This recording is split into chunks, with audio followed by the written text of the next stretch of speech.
Shalom saudara-saudara, saat ini saya akan menyampaikan suatu pengajaran yang ada di Sinode Kehilat Pemulihan Indonesia. Selama beberapa waktu ini banyak orang yang bertanya kepada saya, sebetulnya pengajaran KPI atau Sinode Kehilat Pemulihan Indonesia itu seperti apa? Nah, saya akan menyampaikan bahwa di KPI itu ada 7 poin. Yang pertama adalah nama sesembahan yang patut disanjung dan dipuja adalah Tuhan Sang Pencipta yang bernama Bapa Yahweh. Tentu saja Bapa Yahweh ini turun ke dalam dunia dalam wujud manusia, yaitu Yeshua HaMashiach. KPI tidak juga menggunakan Yahshua, Yehoshua, atau Yahusa. Tidak.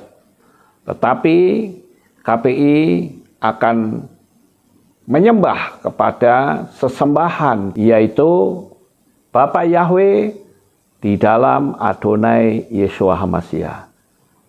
Karena kalau dihitung dengan angka gematria tidak akan cocok. Tetapi kalau Yahweh dan Yeshua itu memiliki angka gematria yang sama. Jadi itu yang harus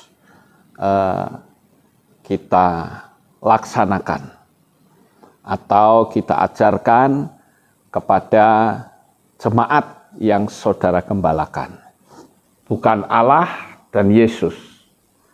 Karena dua nama yang saya sebut terakhir ini bukan berasal dari Israel, tetapi dari Arab dan Yunani. Kemudian yang kedua, saudara-saudara, Sinode Kehilat Pemulihan Indonesia itu sudah tidak Natalan. Karena kami mempercayai bahwa Yeshua itu tidak lahir tanggal 25 Desember. Jadi kita harus mengikuti bukan apa kata banyak orang. Bukan apa kata kekristenan yang resmi. Tidak. Tetapi yang kita sampaikan adalah apa yang kitab suci tulis. Itu yang kedua. Kemudian yang ketiga, karena tidak Natalan, yang dirayakan adalah perayaan 7 hari raya. Begitu juga tentu kalau orang yang memiliki pengajaran atau pemahaman yang lebih dalam bisa menambah dengan perayaan yang lain atau acara yang lain, tapi itu bisa dirayakan. Karena kita ini kan Israel rohani. Jadi kalau Israel rohani, maka Israelnya yang asli dalam penderitaan, ya tentu kita juga bisa merasakan. Seperti contoh ada perayaan Tisha B'Av. Ya, itu perayaan yang selalu dirayakan pada tanggal 9 bulan Av. Kemudian ada perayaan Purim dan perayaan Hanukkah. Saudara bisa melihat pengajaran ini, apa itu Hanukkah, apa itu Purim, apa itu Tisha B'Av, saudara bisa lihat di channel Lukas Sutrisno. Kemudian yang keempat, saudara-saudara, KPI itu tidak menganut faham Tritunggal. Karena Tritunggal itu adalah bikinannya Tertullianus. Dan itu memiliki pemahaman bahwa Tuhan itu memiliki 3 pribadi namun 1. Nah, ini sangat berbeda sekali dengan kami.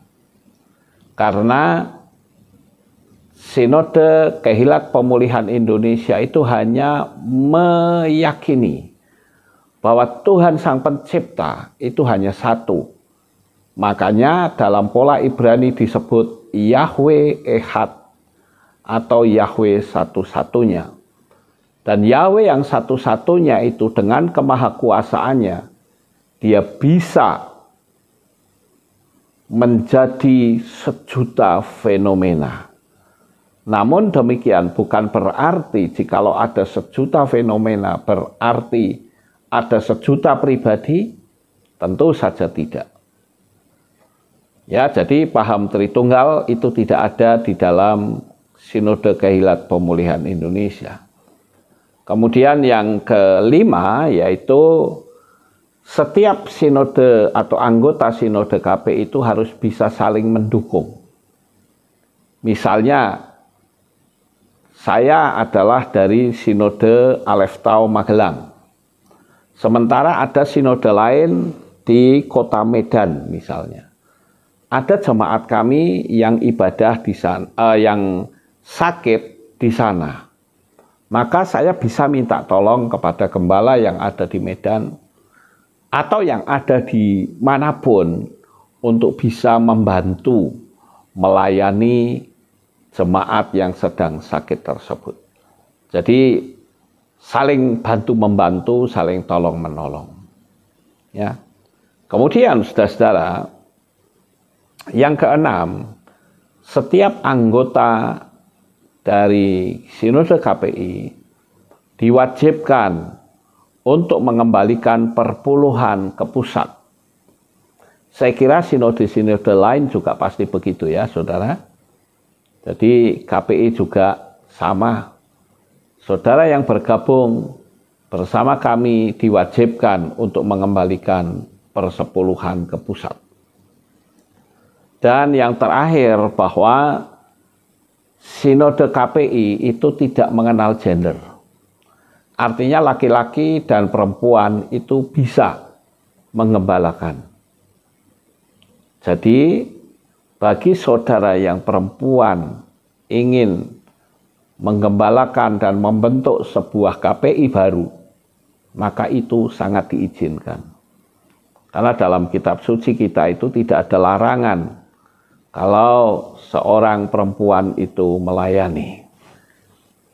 Begitu Bapak Ibu Saudara sekalian, apa yang saya bisa sampaikan ini adalah merupakan 7 poin, 7 pilar dasar dari Sinode Kehilat Pemulihan Indonesia.